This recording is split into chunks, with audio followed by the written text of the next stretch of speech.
Hello everyone, how are you doing? This is MD Tech here with another quick tutorial. In today's tutorial, I'm going to show you guys how to help you resolve if the Windows Photo Viewer application is unable to open pictures because you do not have the correct permissions.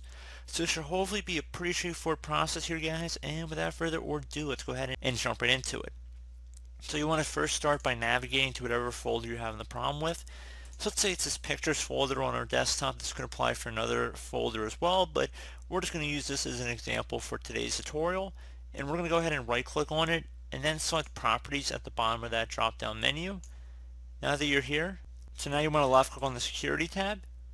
Select advanced near the bottom. So for special permissions or advanced settings, click advanced. So go ahead and left click on that. Now that you are in this screen, you want to go ahead and make sure that your user account is listed under full control. If not, you want to go select the add button, select the principal.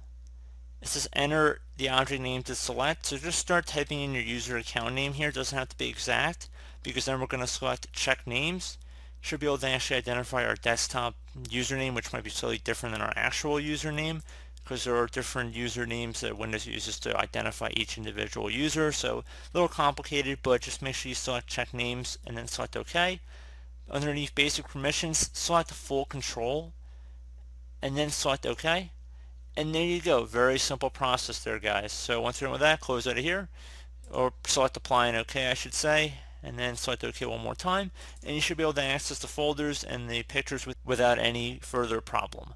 So as always, thank you guys for watching this brief tutorial. I hope I was able to help you out, and I do look forward to catching you all in the next tutorial. Goodbye.